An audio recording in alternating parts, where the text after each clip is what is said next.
അസ്സലാമു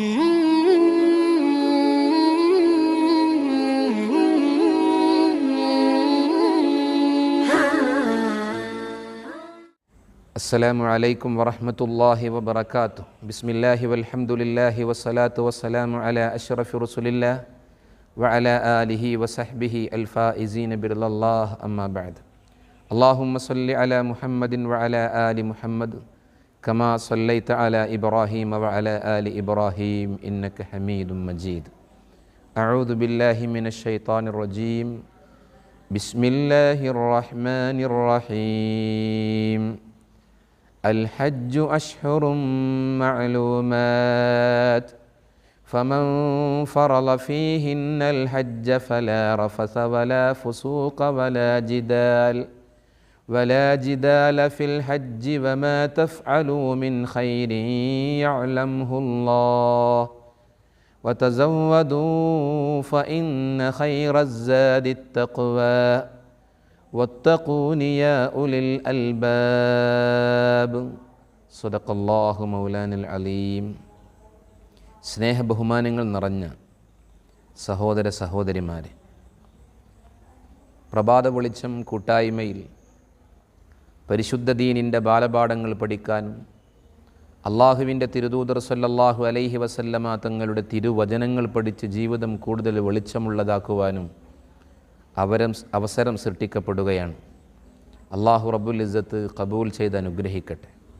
നമ്മുടെ ജീവിതത്തിൽ ഏറെ ഉപകാരമുള്ള വിജ്ഞാനമായി അള്ളാഹു ഇതിനെ മാറ്റുകയും ഉയർത്തുകയും അള്ളാഹുവിൻ്റെ പൊരുത്തം നൽകി അനുഗ്രഹിക്കുകയും ചെയ്യട്ടെ. ആമീൻ യാ റബ്ബൽ ആലമീൻ.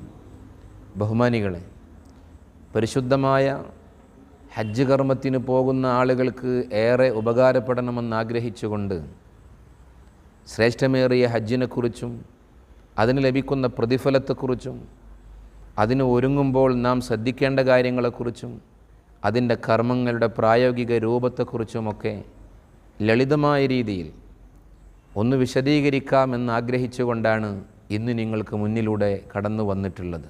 അള്ളാഹു റബ്ബുൽ ഇസ്സത്ത് ഖബൂൽ ചെയ്ത് അനുഗ്രഹിക്കട്ടെ. ഹജ്ജ് എന്ന് പറയുന്നത് പരിശുദ്ധ ദീനിൻ്റെ പഞ്ചസ്തംഭങ്ങളിലൊന്നാണ്.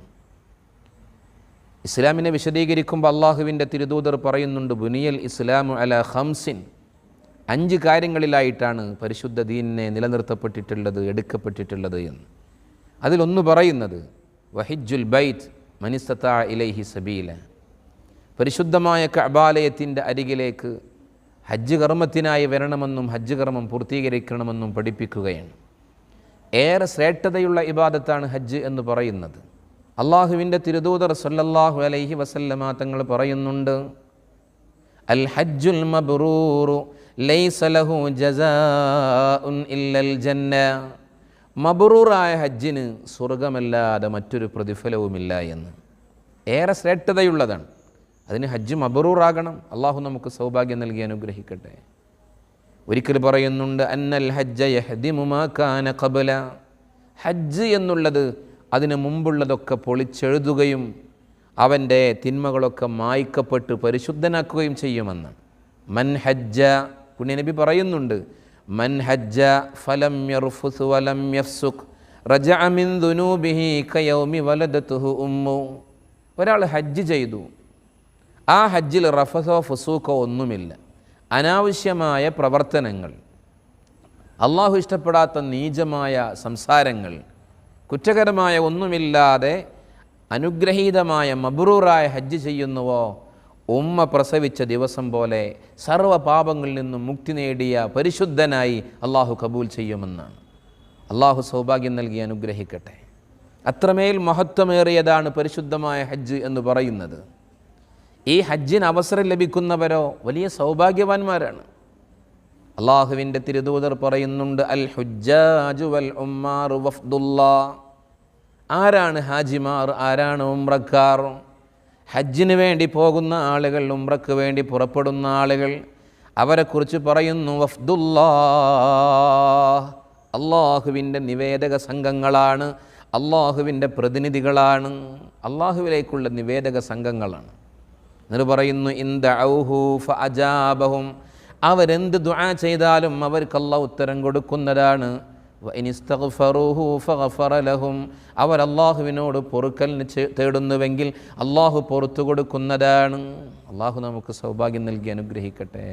കാരണം അവർ അള്ളാഹുവിൻ്റെ പ്രതിനിധികളാണ്. പ്രതിനിധി എന്ന് പറഞ്ഞാൽ ആരാണ്? എല്ലാവരെയും അള്ളാഹു പ്രതിനിധിയായി തിരഞ്ഞെടുക്കണമെന്നില്ല. എൻ്റെ ശബ്ദം ശ്രവിക്കുന്ന നല്ലവരിൽ നല്ലവരെ നിങ്ങൾ ഓരോരുത്തരുമൊന്ന് ആലോചിക്കുക. നിങ്ങളുടെ ഓരോരുത്തരുടെ നാടുകളിൽ നിന്നും എത്ര പേർക്ക് ഹജ്ജിന് അവസരമുണ്ട് എന്നുള്ളത്. ആ നാട്ടിൽ നിന്ന് അള്ളാഹു പ്രതിനിധികളായി തിരഞ്ഞെടുക്കുന്നവർ വളരെ ചുരുങ്ങിയതായിരിക്കും. അള്ളാഹുവിന് ഏതെങ്കിലും അർത്ഥത്തിൽ ഇഷ്ടമുള്ളവരെയാണ് അള്ളാഹു തിരഞ്ഞെടുക്കുന്നത്. ഒരു സംഭവം പറയാം. മഹാനായ അലിയുൽ മുവാഫിഖ് റളിയല്ലാഹു അൻഹു 60ഓളം ഹജ്ജ് ചെയ്തിട്ട് ഒരുപാട് നടന്ന് പ്രയാസപ്പെട്ട് ത്യാഗങ്ങൾ സഹിച്ച് ഹജ്ജ് കർമ്മം നിർവഹിച്ച മഹാനവറുകൾ പ്രായമേറെയായിട്ടുണ്ട്, രോഗബാധിതനാണ്. പരിശുദ്ധമായ കഅബാലയത്തിൻ്റെ ചാരത്ത് മസ്ജിദുൽ ഹറമിൻ്റെ തൂണിൽ ചാരിയിരുന്ന് മഹാനവറുകൾ ഇങ്ങനെ പറയുന്നു, അല്ലാ, ഒരുപാട് തവണ നിൻ്റെ കഅബാലയത്തിൻ്റെ അരികിലേക്ക് ഹജ്ജിന് വന്നിട്ടുണ്ട്, നീ സ്വീകരിക്കണമേ റഹ്മാനെ. നീ സ്വീകരിക്കാതെ പോയാൽ ഇതെല്ലാം നഷ്ടത്തിലാകും, ഞാൻ പരാജിതനാകുമല്ലോ അല്ലാ. ഇനി എനിക്കിങ്ങനെ വരാൻ കഴിയുമോ എന്നറിയില്ല. ആരോഗ്യമൊക്കെ ഇല്ലാതെയായിട്ടുണ്ട്, രോഗിയായിട്ടുണ്ട്, ഒരുപാട് പ്രായമേറിയിട്ടുണ്ട്. അള്ളാഹുവെ സ്വീകരിക്കണേ. അങ്ങനെ ക്ഷീണാധിക്യം കൊണ്ട് ഉറങ്ങിപ്പോയി മഹാനവറുകൾ. ഉറക്കിൽ നിന്ന് വന്ന് ആരോ ചോദിക്കുകയാണ്, അലിയുൽ മുവാഫിഖ്, നിങ്ങൾ നിങ്ങളുടെ വീട്ടിലേക്ക് വിരുന്നുകാരായി ആരെയാണ് നിങ്ങൾ വിളിക്കുക, സൽക്കരിക്കുക?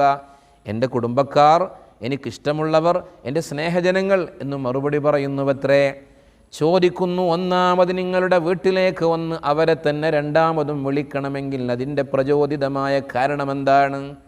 അവരെന്നെ വല്ലാതെ സന്തോഷിപ്പിച്ചു എൻ്റെ വീട്ടിൽ വന്നപ്പോൾ.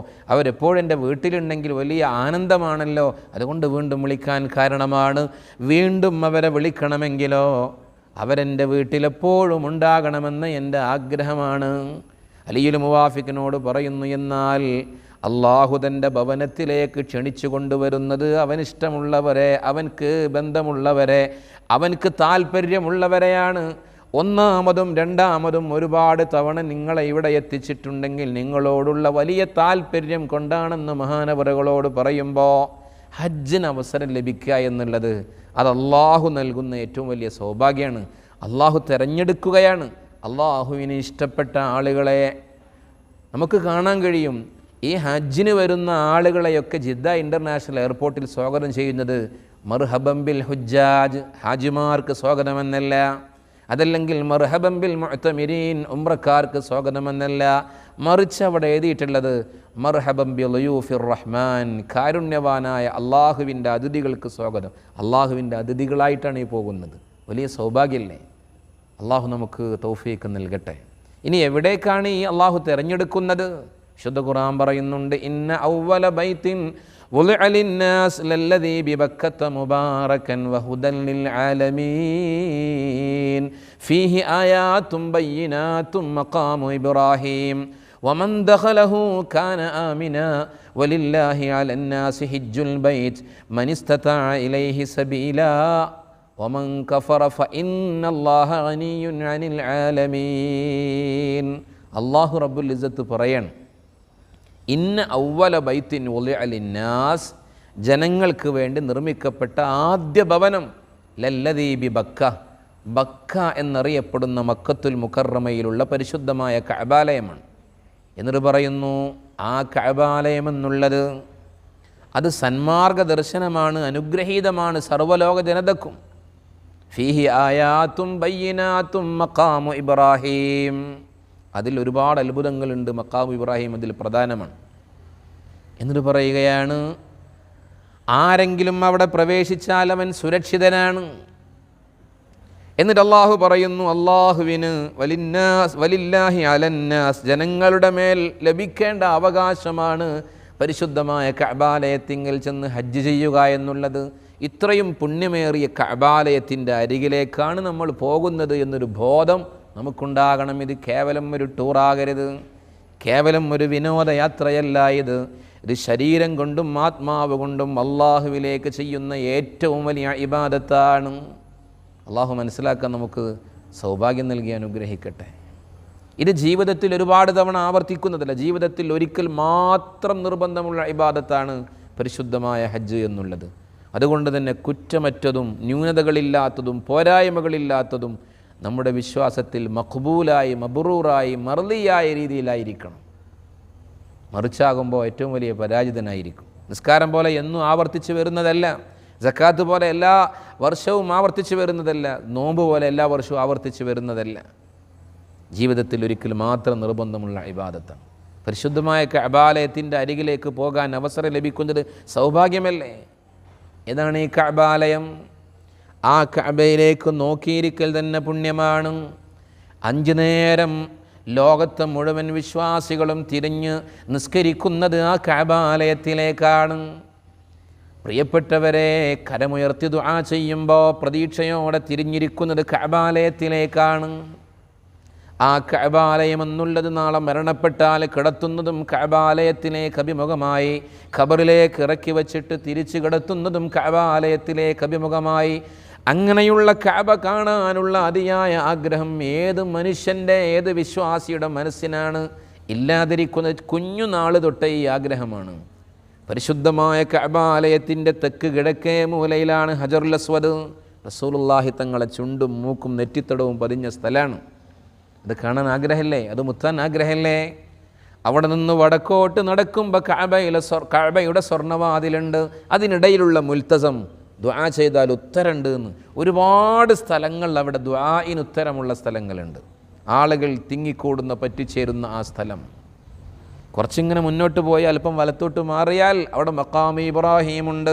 ഫീഹി ആയാത്തും ബയ്യിനാത്തും മഖാമു ഇബ്രാഹീം. ഇബ്രാഹിം നബി കഅബ പുനർനിർമ്മിക്കുമ്പോൾ കയറി നിന്ന കല്ല്, ആധുനിക ലിഫ്റ്റ് പോലെ പ്രവർത്തിച്ച ആ കല്ല്, അവിടെ അതിൻ്റെ പിന്നിൽ ദുആ ചെയ്താൽ ഉത്തരമുണ്ട്. പരിശുദ്ധമായ കഅബാലയത്തിൻ്റെ വടക്ക് കിഴക്കേ മൂലയുടെ, വടക്ക് പടിഞ്ഞാറേ മൂലയുടെ ഇടയിൽ പ്രിയപ്പെട്ടവരെ ഒരു വളച്ചുകെട്ടുണ്ട്, ഹിജ്ർ ഇസ്മായിൽ. അത് കഅബൻ്റെ ഉള്ളാണ്, കഅബൻ്റെ ഉള്ളിൽ കയറിയ കൂലി. അതിൻ്റെ മുകളിൽ, കഅബയുടെ മുകളിൽ നിന്ന് താഴേക്ക് വെള്ളം വീഴാനൊരു സ്വർണ്ണപ്പാത്തിയുണ്ട്, മീസാബ്. ദുആ ചെയ്താൽ അവിടെയും ഉത്തരമുണ്ടെന്ന് ഉറപ്പാണ്.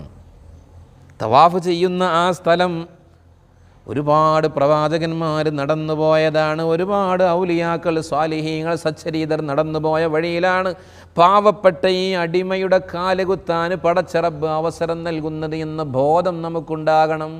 അള്ളാഹു ശരിയായി ഈമാൻ നൽകി അനുഗ്രഹിക്കട്ടെ. അത്രയും പവിത്രതയും പുണ്യവും പ്രതിഫലവുമുള്ളതാണ് പരിശുദ്ധമായ ഹജ്ജ്. അതിനവസരം ലഭിക്കുക എന്നുള്ളത് അള്ളാഹു നൽകുന്ന ഏറ്റവും വലിയ സൗഭാഗ്യമാണ്. ഇബ്രാഹിം നബി അലൈഹിസ്സലാത്തു വസ്സലാം അവിടെ നിന്ന് വിളിച്ചു. ആ വിളി ഒരു തവണ കേട്ടവർ ഒരു തവണ എത്തും, 2 തവണ കേട്ടവർ 2 തവണ എത്തും, അതിലേറെ ഉണ്ടെങ്കിൽ അതിലേറെ എത്തും. പക്ഷേ നമ്മൾ മനസ്സിലാക്കേണ്ടത്, ഇബ്രാഹിം നബി വിളിച്ചപ്പോൾ ഒപ്പം ഇബ്ലീസുൽ ലഈൻ വിളിച്ചിട്ടുണ്ട്. അവൻ്റെ വിളി കേട്ട് എത്തിയവരാകരുത്. അവിടെ ചെന്ന് ഒന്നുമില്ലാതെ പരാജിതനായി ശപിക്കപ്പെട്ടവനായി തിരിച്ചു പോരുന്ന ആളുകളിൽ ഉൾപ്പെടരുത്. അള്ളാഹു കാത്തിരക്ഷിക്കട്ടെ. ബഹുമാനികളെ, ഇത്രയും പുണ്യമേറെ ഈ യാത്രക്ക് വേണ്ടി ഒരുങ്ങുമ്പോൾ നമ്മൾ ശ്രദ്ധിക്കേണ്ട ചില കാര്യങ്ങളുണ്ട്. എന്തൊക്കെയാണ് അതിൻ്റെ മുന്നൊരുക്കങ്ങൾ? നല്ല നീയത്തായിരിക്കണം. ഒന്നാമതാണ് പറയാനുള്ളത്. ഇന്നമൽ അഅ്മാലു ബിന്നിയാത്ത്. ഏതൊരു കർമ്മവും സ്വീകരിക്കപ്പെടുന്നത് അതിൻ്റെ നീയത്ത് നോക്കിയിട്ടാണ്. അവസാന നാൾ വരുമ്പോൾ ചില ആളുകളുണ്ടാകുമെന്ന് മുത്തുനബി മുന്നറിയിപ്പ് നൽകിയിട്ടുണ്ട്. പരിശുദ്ധമായ ഹജ്ജിനവർ പോകും. എന്തിന്? നാട് കാണാൻ വേണ്ടി. വലിയ ഒരു പേരും പ്രശസ്തിയും, ഹാജി എന്നുള്ള ആ ഒരു അഡ്രസ്സ് ലഭിക്കാൻ വേണ്ടി, കച്ചവട വഴികൾ വികസിപ്പിക്കാൻ വേണ്ടി, ഇതൊക്കെയാണെങ്കിൽ യാചിക്കാൻ വേണ്ടി, സാമ്പത്തികമായ അഭിവൃദ്ധിക്ക് വേണ്ടി, ഇങ്ങനെയൊക്കെ പറയുന്നുണ്ട്. അവർക്കൊന്നും ഹജ്ജ് ഉണ്ടാകില്ല എന്നാണ്. അതുകൊണ്ട് നല്ല സമ്പത്ത് കൊണ്ട് നല്ല നീയത്തോടു കൂടി ഹജ്ജിന് വേണ്ടി പുറപ്പെടണം. നീയത്ത് വളരെ പ്രധാനമാണ്. ഒന്നാമതാ പറയാനുള്ളത്. രണ്ടാമതായി പറയാനുള്ളത്, പുണ്യനബി പറയുന്നുണ്ട്, ഇസ്തിഖാറത്ത് എന്നുള്ള ഏറ്റവും നല്ല ചര്യ 2 റക്അത്ത് ഇസ്തിഖാറത്ത് നിസ്കരിക്കുക എന്നുള്ളത്. ഖൈറിനെ തേടിയുള്ള 2 റക്അത്ത് നിസ്കാരം നിർവഹിക്കണം. ഈ ഹജ്ജ് നമുക്ക് ഖൈറാകണം. ഈ ഹജ്ജിൽ എന്തെങ്കിലും ഷെറുകളുണ്ടെങ്കിൽ അത് തട്ടിത്തിരിക്കപ്പെടണം.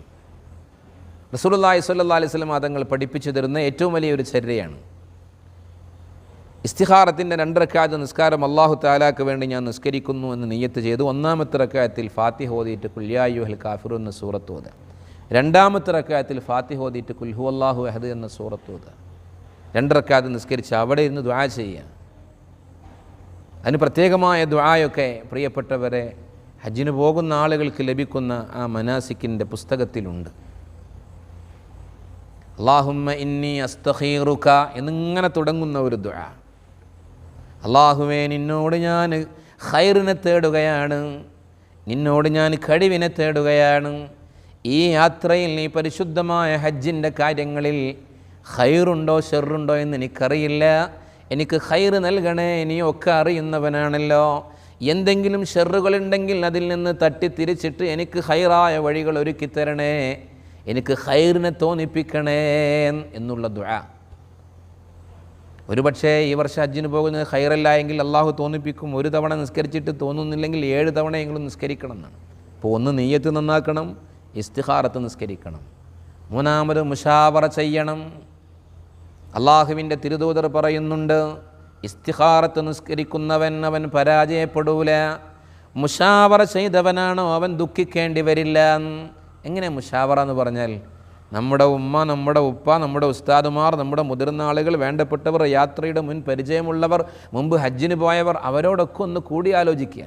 എന്നാൽ പിന്നെ ദുഃഖിക്കേണ്ടി വരില്ല, ഖേദിക്കേണ്ടി വരില്ല. അനുഭവ സമ്പത്തിലൂടെ അവർ പറഞ്ഞു തരുന്ന കാര്യങ്ങൾ നമ്മുടെ ഈ യാത്രയിൽ നമ്മൾ ശ്രദ്ധിച്ചാൽ.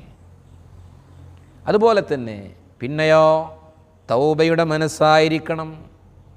എല്ലാ കുറ്റകൃത്യങ്ങളിൽ നിന്നും തൗബ ചെയ്ത് പശ്ചാത്താപത്തിൻ്റെ മനസ്സോടുകൂടിയായിരിക്കണം. ഇത് അള്ളാഹുവിലേക്ക് ശരീരം കൊണ്ടും ആത്മാവ് കൊണ്ടും ചെയ്യുന്ന ഏറ്റവും വലിയ ഒരു യാത്രയാണ് എന്ന ബോധം നമുക്കുണ്ടാകണം. അപ്പോൾ എന്തെങ്കിലും തെറ്റുകുറ്റങ്ങൾ ജീവിതത്തിൽ വന്നിട്ടുണ്ടെങ്കിൽ നാം തൗബ ചെയ്യണം. അതിന് അള്ളാഹുവും അടിമയും തമ്മിലുള്ളതാണെങ്കിൽ 3 നിബന്ധനയുണ്ട്. ചെയ്തുകൊണ്ടിരിക്കുന്ന തെറ്റിൽ നിന്ന് പരിപൂർണമായി പിൻവാങ്ങണം, ഇനി ഒരിക്കലും അതിലേക്ക് മടങ്ങില്ല എന്ന് പ്രതിജ്ഞ ചെയ്യണം. ഇങ്ങനെ സംഭവിച്ചല്ലോ എന്നുള്ള ആത്മാർത്ഥമായ ഖേദമുണ്ടാകണം. നിസ്കാരമൊക്കെ കുറേ കളഞ്ഞ ആളാണ്, അപ്പോൾ ഇനി ഒരിക്കലും നിസ്കാരം കളയുന്ന സ്വഭാവം ഉണ്ടാകില്ല എന്ന് പ്രതിജ്ഞ ചെയ്യണം. നിസ്കാരം കളയുന്ന അവസ്ഥയിലേക്ക് മടങ്ങൂല എന്നുള്ള ആ ഒരു ഉറച്ച വിശ്വാസം ഉണ്ടാകണം. ഇങ്ങനെ നിസ്കാരം ഒരുപാട് പോയല്ല റബ്ബേ എന്ന് ആത്മാർത്ഥമായ ഖേദമുണ്ടാകണം. ആ നിസ്കാരമൊക്കെ കളാവ് വീട്ടണം. അത് കൃത്യമായി എത്രയാണ് എണ്ണമെന്നറിയില്ല എങ്കിൽ മഹാന്മാർ പഠിപ്പിക്കുന്നുണ്ട്. ആയുസ്സിനെ കണക്കാക്കി ഏകദേശം എത്ര നിസ്കാരമുണ്ടാകുമെന്ന് മനസ്സിലാക്കി ഓരോ വക്തിൻ്റെ കൂടെയും നിസ്കരിച്ച് അത് കളാവ് വീട്ടി ആ ഒരു തെറ്റിൽ നിന്ന് പരിപൂർണ മുക്തി നേടാൻ ശ്രദ്ധിക്കണം. ഇനി ഏതെങ്കിലും സൃഷ്ടികളോട് അവകാശങ്ങൾ കൊടുത്തു വിട്ടാനുണ്ടെങ്കിൽ അത് കൊടുത്തു വിട്ടണം. അവരെ അധിക്ഷേപിക്കുകയോ പരിഹസിക്കുകയോ പരദൂഷണം പറയുകയൊക്കെ ചെയ്തിട്ടുണ്ടെങ്കിൽ അവരോട് പൊരുത്തപ്പെടിക്കണം. സ്വന്തം കുടുംബത്തിൽ നിന്ന് തന്നെ പൊരുത്തപ്പെടിച്ച് തൗബയുടെ മനസ്സോടുകൂടിയാണ് ഈ യാത്രക്കൊരുങ്ങേണ്ടത്. അതുപോലെ തന്നെ മറ്റൊന്ന് ശ്രദ്ധിക്കേണ്ടത് നിരന്തരമായ ദുആ ഉണ്ടായിരിക്കണം. നിരന്തരമായ ദുആ. യാത്രയ്ക്ക് വേണ്ടി കാര്യങ്ങളൊക്കെ ഒരുക്കിയാലും ഹജ്ജ് അള്ളാഹുവിൽ നിന്ന് ലഭിക്കണം. അത് മഖ്ബൂലായ മർളിയായ രീതിയിൽ നിരന്തരമായ ദുആ. അപ്രകാരം തന്നെ മറ്റൊന്ന് ശ്രദ്ധിക്കാനുള്ളത് നമ്മുടെ മരണപ്പെട്ടു പോയവരുടെ സിയാറത്ത് ചെയ്യാനുള്ളൊരു മനസ്സ് നമ്മൾ കാണിക്കണം. ഒരുപക്ഷെ നമ്മൾ ഈ യാത്രക്കിറങ്ങുമ്പോൾ ഏറ്റവും സന്തോഷിക്കേണ്ടവർ അവരായിരിക്കും. യാത്ര ഇറക്കേണ്ടവർ അവരെ മറക്കരുത്. നമ്മുടെ ഉമ്മ, നമ്മുടെ ഉപ്പ, ഉസ്താദുമാർ, അതല്ലെങ്കിൽ കുടുംബത്തിലെ വേണ്ടപ്പെട്ടവർ, വല്യമ്മ, വല്യപ്പമാർ, അവർ ഖബറിലാണെങ്കിൽ അവരെ ഖബറിങ്ങ് പോയി സിയാറത്ത് ചെയ്യാൻ പുരുഷന്മാർ ശ്രദ്ധിക്കണം. സ്ത്രീകൾ അവരുടെ വീടുകളിലിരുന്ന് അവരെ ഓർത്ത് യാസീനോദിയെങ്കിലും ദുആ ചെയ്യണം. ഇതൊക്കെ നമ്മുടെ യാത്ര അള്ളാഹുവിൽ നിന്ന് വലിയ സഹായം ലഭിക്കാൻ കാരണമാകും. അപ്രകാരം തന്നെ പിന്നെ നമുക്ക് ഓർക്കാനുള്ളത് ഈ ഹജ്ജിൻ്റെ യാത്രക്കൊരുങ്ങുമ്പോൾ ഏറ്റവും കൂടുതലായി നമ്മൾ ശ്രദ്ധിക്കേണ്ട ഒരു കാര്യം, ഈ ഹജ്ജിന് വേണ്ടി ഉപയോഗപ്പെടുത്തുന്ന സമ്പത്ത് സംശുദ്ധമായിരിക്കണം. അള്ളാഹുവിൻ്റെ തിരുദൂതർ പറയുന്നുണ്ട്, ഇദാ ഖറജൽ ഹാജു ബിനഫഖത്തിൻ ത്വയ്യിബ, നല്ല സമ്പത്ത് കൊണ്ട് ഹജ്ജിനിറങ്ങിയ ഒരു മനുഷ്യനാണെങ്കിൽ വാനലോകത്ത് നിന്ന് മാലാക്കമാരവന് ലബ്ബൈക്ക വിളിച്ച് പറയും, വിജയത്തിൻ്റെ വഴി തുറന്നു കൊടുക്കും.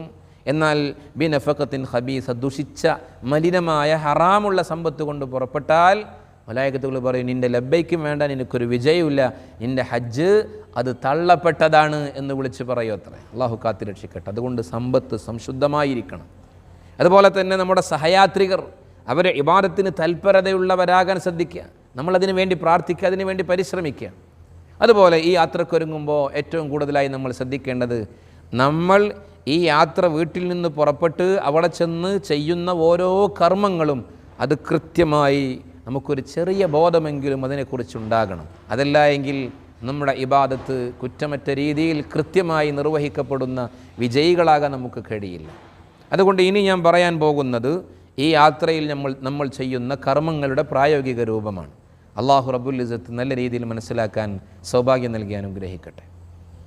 ഹജ്ജ് എന്ന് പറഞ്ഞാൽ ജീവിതത്തിൽ ഒരിക്കൽ മാത്രം നിർബന്ധമുള്ള ഇബാദത്താണ്. ഉംറയും അങ്ങനെ തന്നെയാണ്. ഹജ്ജിനും ഉംറക്കും ഇഹ്റാം ചെയ്യുന്നത്, ഹജ്ജിന് ചില കൃത്യമായ മാസങ്ങളുണ്ട്, ഉംറക്ക് ഏത് സമയത്തും ഇഹ്റാം ചെയ്യാവുന്നതാണ്. അതാണ് ഞാൻ തുടക്കത്തിൽ ഖുർആനിക ആയത്ത് ഓതുമ്പോൾ പറഞ്ഞത്, അൽ ഹജ്ജു അശ്ഹുറും മഅലൂമാത്ത്. ഹജ്ജ് അറിയപ്പെട്ട മാസങ്ങളിലാണ്. ഹജ്ജിൻ്റെ സമാനിയായ മീഖാത്ത് എന്ന് പറയുന്നത് ശവ്വാൽ, ദുൽഖഅദ്, ദുൽഹിജ്ജയിലെ ആദ്യത്തെ ദിവസങ്ങളാണ്. ആ ദിവസങ്ങളിൽ, ഈ മാസങ്ങളിൽ മാത്രമേ ഇഹ്റാം ചെയ്യാൻ പറ്റുള്ളൂ. ദുൽഹിജ്ജയിലെ 10 കഴിഞ്ഞാൽ പിന്നെ ഇഹ്റാം ചെയ്യാൻ പറ്റില്ല. അത് നമ്മൾ പ്രത്യേകം ശ്രദ്ധിക്കേണ്ടതുണ്ട്. ഉംറയ്ക്ക് ഏത് സമയത്തും ഏത് കാലത്തും ഇഹ്റാം ചെയ്യാം. എന്നിട്ട് പറയുന്നു, ഫമൻ ഫറള ഫീഹിന്നൽ ഹജ്ജ ഫലാ റഫസ വലാ ഫുസൂക വലാ ജിദാല ഫിൽ ഹജ്ജ്. വളരെ ശ്രദ്ധിക്കേണ്ട കാര്യമാണ്. ഹജ്ജിന് ഇഹ്റാം ചെയ്ത് കഴിഞ്ഞാൽ, ആ മാസങ്ങളിൽ ഹജ്ജ് ആർക്കെങ്കിലും അനിവാര്യമായാൽ പിന്നെ അവൻ്റെ ജീവിതത്തിൽ അനാവശ്യ പ്രവർത്തനങ്ങൾ, സംയോഗാദി പ്രവർത്തനങ്ങൾ ഇഹ്റാം ചെയ്താൽ ഉണ്ടാകരുത്. അതുപോലെ തന്നെ കുറ്റകരമായ സംസാരങ്ങൾ, ജിദാലുണ്ടാകരുത്, തർക്കമുണ്ടാകരുത്. ഹജ്ജിന് ഏറ്റവും പ്രധാനമായി നമ്മുടെ കൈമുതൽ ക്ഷമയായിരിക്കണം. നമ്മുടെ ക്ഷമ പരിശോധിക്കുന്ന ഒരുപാട് ഘട്ടങ്ങളുണ്ടാകും. അതിര് വിട്ട് സംസാരിച്ച്, കയർത്ത് സംസാരിച്ച് തർക്കങ്ങൾ ഉണ്ടാക്കിയാൽ നമ്മുടെ ഹജ്ജ്, നമ്മുടെ ഉംറ നഷ്ടപ്പെടും. തർക്കങ്ങൾ ഉണ്ടാകരുത്. അതില്ലാത്ത ഹജ്ജ് എങ്ങനെയാണ് പറഞ്ഞത് വിശുദ്ധ ഖുർആൻ. അതുപോലെ തന്നെ നല്ല സഹനശക്തിയും ത്യാഗബോധവും പാരസ്പര്യത്തിൻ്റെ, സൗഹൃദത്തിൻ്റെ, മറ്റുള്ളവരെ സഹായിക്കുന്ന മനസ്സിൻ്റെ ഉടമയായാൽ അള്ളാഹിൻ്റെ സഹായം നമുക്കുണ്ടാകും. അള്ളാഹു നമുക്ക് സൗഭാഗ്യം നൽകി അനുഗ്രഹിക്കട്ടെ. ഹജ്ജിന് ഇഹ്റാം ചെയ്യുമ്പോൾ അതിന് വ്യത്യസ്ത രീതികളുണ്ട്. ഇഫ്റാദ് എന്ന് പറയും, തമത്തു എന്ന് പറയും, ഖിറാൻ എന്നൊക്കെ പറയും. ഇഫ്റാദ് എന്ന് പറഞ്ഞാൽ ആദ്യം ഹജ്ജിന് ഇഹ്റാം ചെയ്ത് പിന്നെ ഹജ്ജിൻ്റെ കർമ്മങ്ങളൊക്കെ കഴിഞ്ഞിട്ട് പിന്നീട് ഉംറയ്ക്ക് ഇഹ്റാം ചെയ്ത് ഉംറയുടെ കർമ്മങ്ങൾ പൂർത്തീകരിക്കുന്ന രീതിയാണ്, ശ്രേഷ്ഠമായ രീതിയാണ്. തമത്തു ഒന്നുകൂടി സൗകര്യപ്രദമാണ്. ആദ്യം ഉംറയ്ക്ക് ഇഹ്റാം ചെയ്ത് ഉംറയൊക്കെ നിർവഹിച്ച് പിന്നെ ഈ ഉംറകൾ വർദ്ധിപ്പിച്ച് ഹജ്ജിൻ്റെ ആ ദിവസം ഇങ്ങനെ അടുക്കുമ്പോൾ ഹജ്ജിന് ഇഹ്റാം ചെയ്യുക, എന്നിട്ട് ഹജ്ജിൻ്റെ കർമ്മങ്ങൾ പൂർത്തീകരിക്കുക. ഇങ്ങനെ വരുമ്പോൾ ഒരു മൃഗത്തെ അറുത്ത് കൊടുത്ത് അതിന് പ്രായശ്ചിത്തം നിർവഹിക്കേണ്ടതുണ്ട്. പക്ഷേ അവിടെ നമ്മൾ ശ്രദ്ധിക്കേണ്ടത്, അത് ഈ ഹജ്ജിൻ്റെ മാസങ്ങളിൽ ഉംറ നിർവഹിച്ച് പിന്നെ ഹജ്ജിന് ഇഹ്റാം ചെയ്യുന്ന മനുഷ്യനാണ് അങ്ങനെ ചെയ്യേണ്ടത്. പിന്നെ ഹജ്ജിന് മീഖാത്തിലേക്ക് മടങ്ങാതിരിക്കുകയും ചെയ്യണം. മനഃപൂർവ്വം അങ്ങനെ മടങ്ങൽ അത് വളരെ നല്ല കാര്യമൊന്നുമല്ല. ഇനി അങ്ങനെ ആ വഴിയിൽ പോയി തിരിച്ചു വരുമ്പോൾ ഉംറയ്ക്ക് ഇഹ്റാം ചെയ്താൽ ഇങ്ങനെ അറവ് നടത്തേണ്ടതുമില്ല എന്ന് സാന്ദർഭികമായി നമ്മൾ മനസ്സിലാക്കുക. അതുപോലെ ഖിറാൻ എന്ന് പറയുന്ന രീതിയും ഇഹ്റാം ചെയ്യുന്ന രീതി നമുക്ക് പഠിപ്പിച്ചു തരുന്നുണ്ട്. ഇവിടെ നമ്മളിവിടെ നിന്ന് പോകുന്ന ബഹുഭൂരിഭാഗം ആളുകളും ആദ്യം ഉംറയ്ക്ക് ഇഹ്റാം ചെയ്ത് ഇവിടെ നിന്ന് പോയി ഉംറയുടെ കർമ്മങ്ങൾ പൂർത്തീകരിച്ച് പിന്നീട് ഹജ്ജിൻ്റെ ദിവസങ്ങളെടുക്കുമ്പോൾ മീഖാത്തിൽ അഥവാ മദീനത്ത് പോയി തിരിച്ചു വരുമ്പോൾ ഇഹ്റാം ചെയ്യുന്നവരുണ്ട്. അതല്ല, മക്കയിൽ വെച്ച് തന്നെ ഇഹ്റാം ചെയ്യുന്നവരുണ്ട്. അങ്ങനെയാകുമ്പോൾ അവർക്ക് അറവ് നിർബന്ധമാകും. അതും ശ്രദ്ധിക്കേണ്ടതുണ്ട്. അള്ളാഹു മനസ്സിലാക്കാൻ സൗഭാഗ്യം നൽകി അനുഗ്രഹിക്കട്ടെ. അപ്പോൾ നമുക്ക് ഉംറയെക്കുറിച്ചൊന്ന്, അതിൻ്റെ പ്രായോഗിക രൂപം ഒന്ന് മനസ്സിലാക്കാം.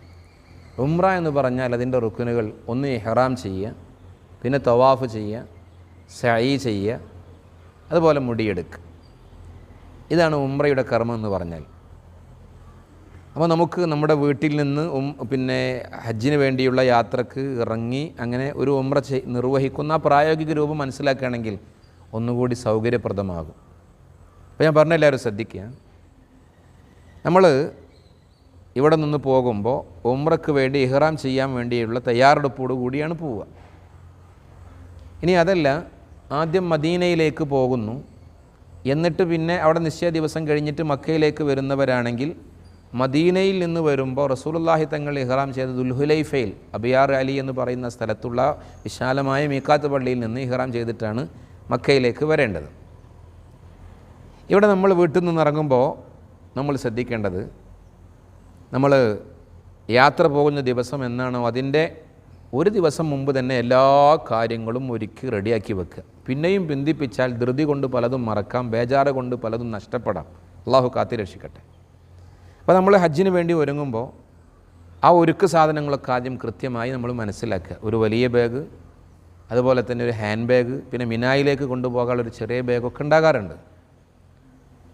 നമുക്ക് ഇഹ്റാമിന് വേണ്ടിയുള്ള 2-3 ജോഡി വസ്ത്രങ്ങൾ, ഒരു 10-40 ദിവസത്തോളം, അതല്ലെങ്കിൽ എത്ര ദിവസമാണോ അത്ര ദിവസത്തേക്കുള്ള സാധാരണ വസ്ത്രങ്ങൾ, അതുപോലെ തന്നെ നമ്മുടെ അത്രയും ദിവസത്തേക്ക് മരുന്ന് കഴിക്കുന്നവരാണെങ്കിൽ മരുന്ന്, പിന്നെ അടിസ്ഥാനമായിട്ട് നമ്മുടെ ചെരുപ്പ്, ബ്രഷ്, പേസ്റ്റ്, കുളിക്കാനുള്ള സോപ്പ്, അതുപോലെ തന്നെ അലക്കാനുള്ള സോപ്പ് പൊടിയുണ്ടെങ്കിൽ അങ്ങനെ, പിന്നെ അവിടെ എന്തെങ്കിലുമൊക്കെ അത്യാവശ്യ സമയത്ത് പൊടിയായിരിക്കും അങ്ങനെ കഞ്ഞി വെച്ചിട്ട് അങ്ങനെ എന്തെങ്കിലുമൊക്കെ ചെയ്യണമെങ്കിൽ അങ്ങനെ, അതുപോലെ തന്നെ ഹജ്ജിൻ്റെ ഗൈഡ് പുസ്തകം, നമ്മുടെ അത്യാവശ്യ സാധനങ്ങൾ, അതൊക്കെ ഒരുക്കി വച്ചിട്ട് നമ്മൾ പോകുന്നതിൻ്റെ ഏതാനും മണിക്കൂറുകൾക്ക് മുമ്പ്, വീട്ടിൽ നിന്ന് ഇറങ്ങുന്നതിന് മുമ്പ് ഇഹ്റാമിന് വേണ്ടിയുള്ള സുന്നത്തായ കുളി വീട്ടിൽ നിന്ന് കുളിക്കുക. അപ്പോൾ അതിൻ്റെ ആദാബിൽപ്പെട്ടതാണ് നഖം മുറിച്ച് നീക്കുക, ശരീരത്തിലെ മാലിന്യങ്ങളൊക്കെ നീക്കുക, നീക്കേണ്ട രോമങ്ങൾ അഥവാ കക്ഷ രോമങ്ങൾ, ഗുഹ്യ രോമങ്ങളൊക്കെ നീക്കം ചെയ്ത് നല്ല ഒന്നാന്തരം കുളി കുളിക്കണം. ആ കുളി കുളിക്കുമ്പോൾ ഇന്ന് നമ്മൾ സ്വന്തമായി കുളിച്ച് സ്വന്തമായി യാത്ര പോകുന്നു, നാളെ നമ്മെ മറ്റുള്ളവർ കുളിപ്പിച്ച് മറ്റുള്ളവർ യാത്രയാക്കുന്നു.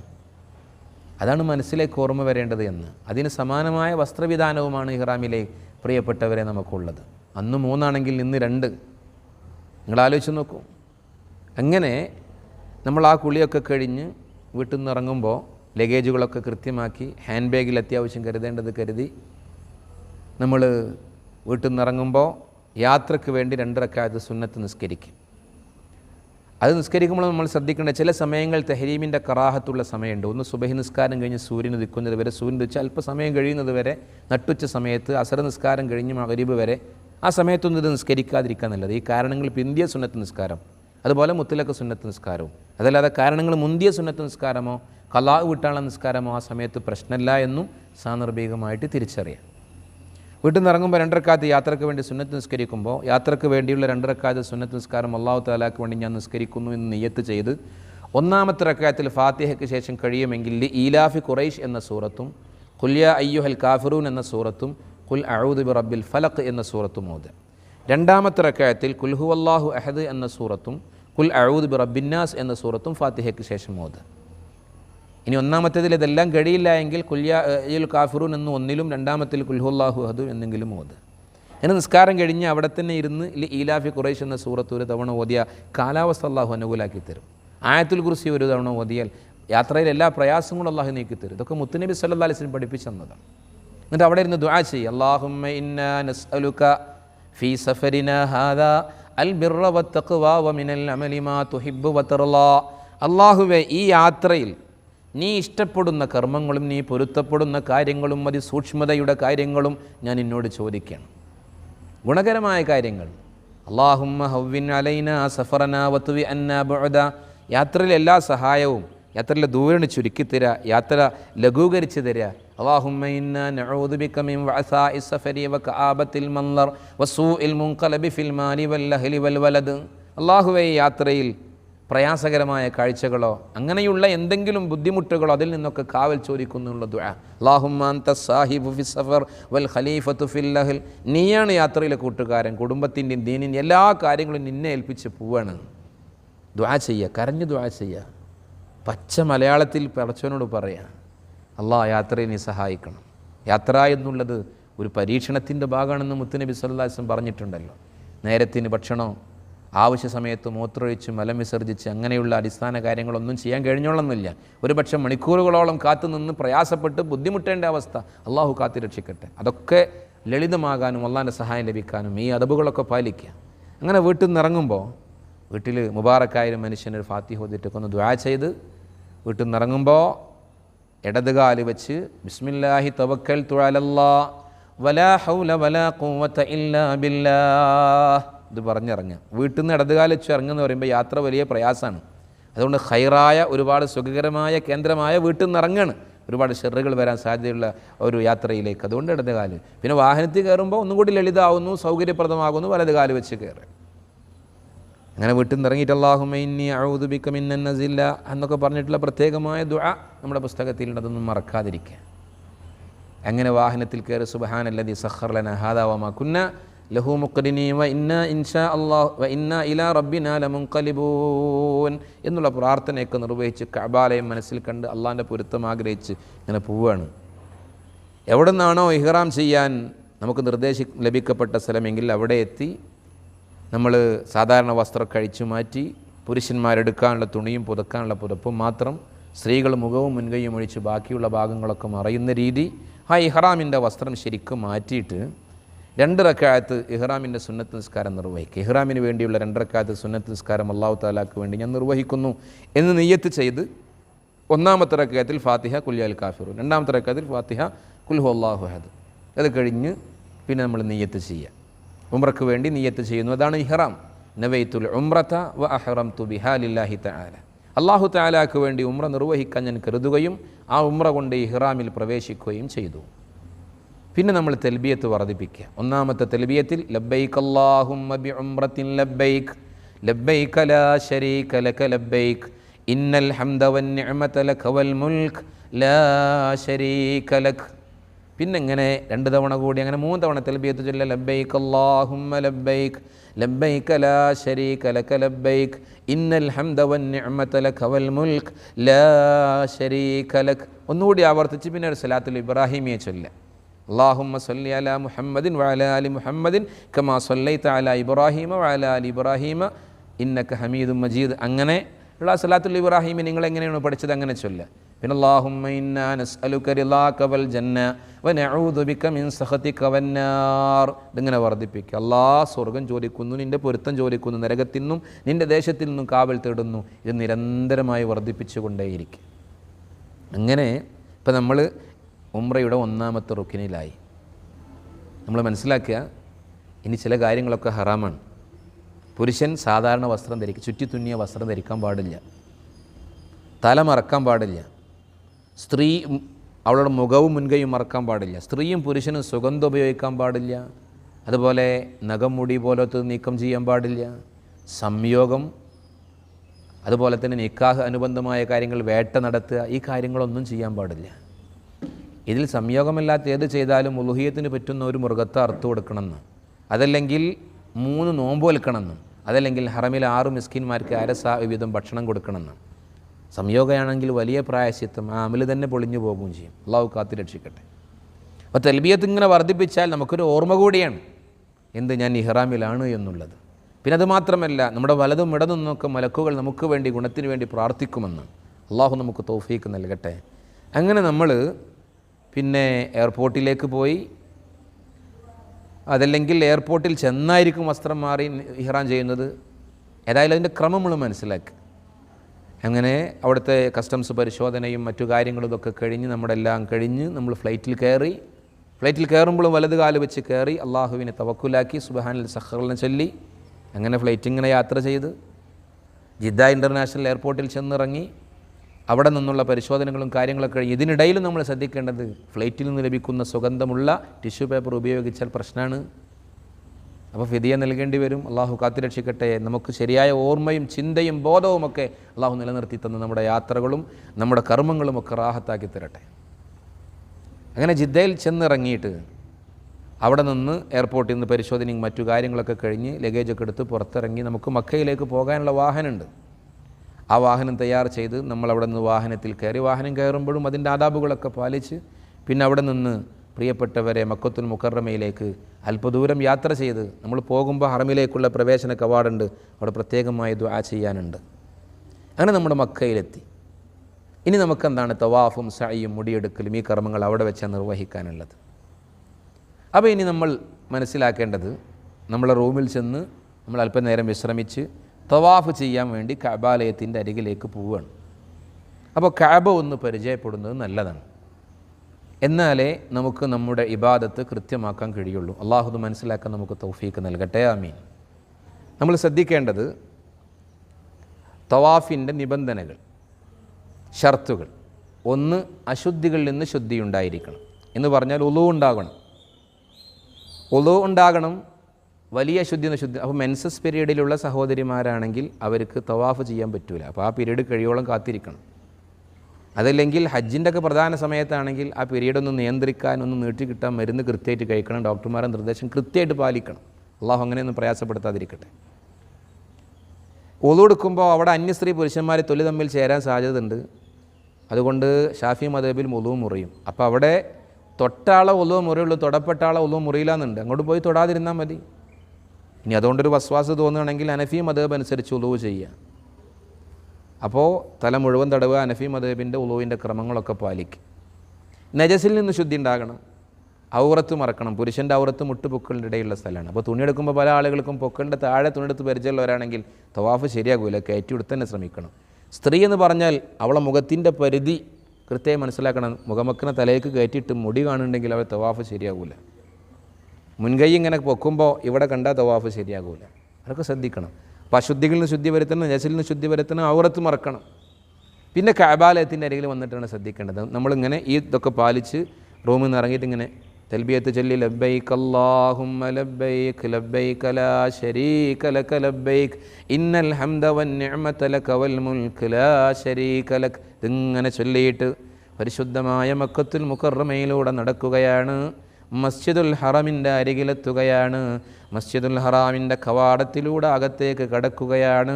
മുന്നോട്ട് പോവുകയാണ്. ഓരോ സമയത്തൊക്കെ പ്രത്യേക ദുആകളുണ്ട്, അതൊക്കെ ചെല്ലാൻ ശ്രദ്ധിക്കുക.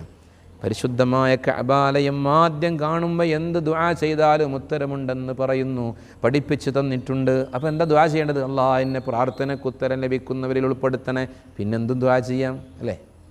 പിന്നെ കഅബാലയത്തിൻ്റെ അരികിലേക്ക് തവാഫ് ചെയ്യുന്ന ആ മുറ്റം, മത്താഫ് എന്ന് പറയുന്ന കഅബയുടെ ചുറ്റുമുള്ള സ്ഥലത്തേക്ക് നമ്മൾ ചെന്നിറങ്ങുകയാണ്. ഇനി നമ്മൾ ശ്രദ്ധിക്കേണ്ടത്, ഇപ്പോൾ അശുദ്ധികളിൽ നിന്ന് ശുദ്ധി വരുത്തിയിട്ടുണ്ട്, നജസിൽ നിന്ന് ശുദ്ധി വരുത്തിയിട്ടുണ്ട്, ഔറത്ത് മറച്ചിട്ടുണ്ട്. ഇനി കഅബാലയത്തിൻ്റെ അരികിലെത്തിയിട്ട് ശ്രദ്ധിക്കേണ്ടത്, കഅബയുടെ ഹജറുൽ അസ്വദ് ഇരിക്കുന്ന ഭാഗത്ത് നിന്ന് തുടങ്ങണം തവാഫ്. ഹജറുൽ അസ്വദ് ഇരിക്കുന്നത് കഅബയുടെ തെക്ക് കിഴക്കേ മൂലയിലാണ്. ഇപ്പോൾ ഇങ്ങോട്ട് പടിഞ്ഞാറാണെങ്കിൽ നമ്മൾ ശ്രദ്ധിക്കുക, ഇങ്ങോട്ട് പടിഞ്ഞാറാണെങ്കിൽ ഇതാണ് തെക്ക് കിഴക്കേ മൂല എന്ന് പറയുന്നത് അല്ലേ? ഇവിടെയാണ് ഹജറുൽ അസ്വദ് ഇരിക്കുന്നത്. അവിടുന്ന് കുറച്ചിങ്ങോട്ട് വന്നാൽ കഅബയുടെ വാതിലുണ്ട്. അതിനിടയിലുള്ള സ്ഥലമാണ് നമ്മൾ മുൽത്തസം എന്ന് പറഞ്ഞത്. കുറച്ചിങ്ങോട്ട് വന്നാൽ ഞാൻ നിൽക്കുന്ന ഭാഗത്താണ് മഖാം ഇബ്രാഹിം ഉള്ളത്. പിന്നെ കഅബയുടെ വടക്ക് കിഴക്കേ മൂല, അതുപോലെ തന്നെ വടക്ക് പടിഞ്ഞാറേ മൂല, ഇതിനിടയിലൊരു വളച്ചുകെട്ട് കാണാം, ഹിജ്ർ ഇസ്മായിൽ, ഇവിടെ ഇങ്ങനെ സ്വർണ്ണപ്പാത്തി കാണാം. പിന്നെ ഈ മൂല എന്ന് പറഞ്ഞത് തെക്ക് പടിഞ്ഞാറേ മൂല റുക്നുൽ യമാനി എന്ന് പറയും.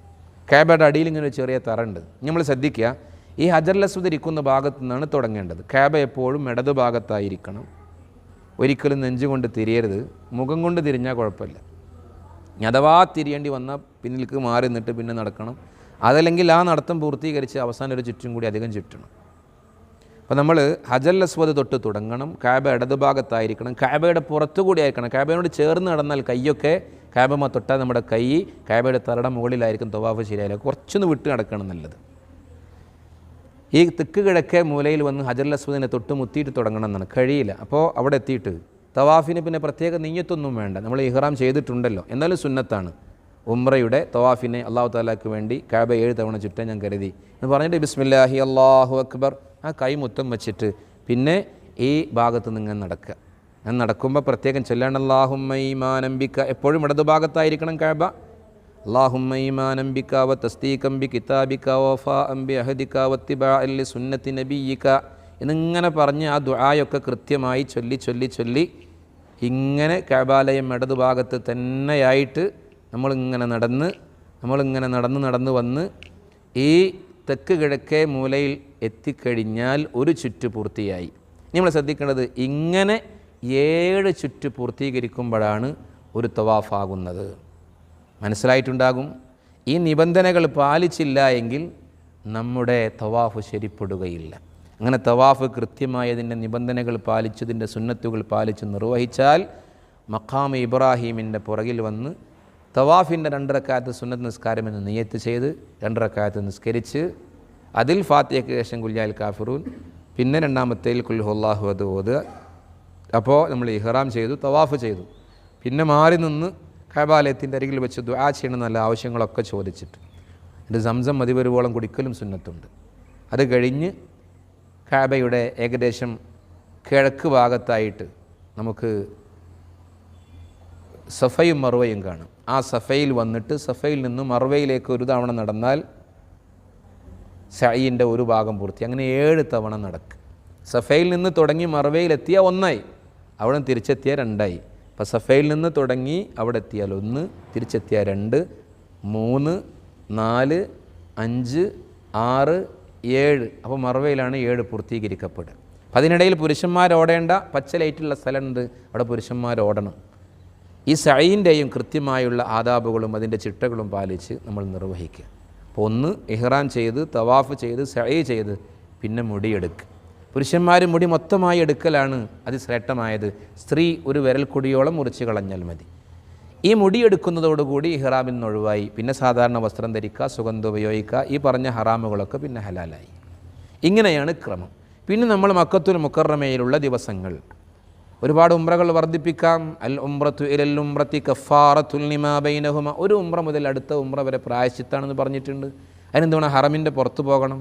ഏറ്റവും അടുത്ത് തൻഈമിലെ മസ്ജിദ് ആയിഷയിൽ ചെന്ന് ഉംറയ്ക്ക് ഇഹ്റാം ചെയ്യാം, ജിറാനയിൽ ചെന്ന് ഉംറയ്ക്ക് ഇഹ്റാം ചെയ്യാം, ഹുദൈബിയയിൽ ചെന്ന് ഉംറയ്ക്ക് ഇഹ്റാം ചെയ്യാം. അവിടെ നിന്ന് ഇഹ്റാം ചെയ്ത് തിരിച്ച് മക്കത്ത് വന്ന് തവാഫ് ചെയ്ത് സഈ ചെയ്ത് മുടിയെടുത്താൽ അടുത്ത ഉംറയായി. ഇങ്ങനെ ഉംറകൾ ആവർത്തിക്കാം. പിന്നെ മക്കത്തുൽ മുക്കറമയിലുള്ള ദിവസം നമ്മൾ ചെയ്യേണ്ടത് കഅബാലയത്തെ തവാഫ് ചെയ്യുന്നതിൻ്റെ എണ്ണം വർദ്ധിപ്പിക്കുക. അത് സുന്നത്തായ തവാഫാണ്. പിന്നെ വൈത്തു തവാഫ സുന്നത്തി സബഅത അശ്വാത്തി ലില്ലാഹി തആല. അതിനും ഈ നിബന്ധനകളൊക്കെ ബാധകമാണ്. അശുദ്ധികളിൽ നിന്ന് ശുദ്ധി വരുത്തി, നജസിൽ നിന്ന് ശുദ്ധി വരുത്തി, ഔറത്ത് മറച്ച് അവിടെ പിന്നെ ഇഹ്റാമിൻ്റെ വസ്ത്രം ധരിക്കണമെന്നില്ല, സാധാരണ വസ്ത്രം നമുക്ക് ധരിക്കാം. എന്നിട്ട് കഅബ ഇടതുഭാഗത്താക്കി ഹജറുൽ അസ്വദ് തൊട്ട് തുടങ്ങി കഅബയുടെ പുറത്തുകൂടി 7 തവണ ചുറ്റുക.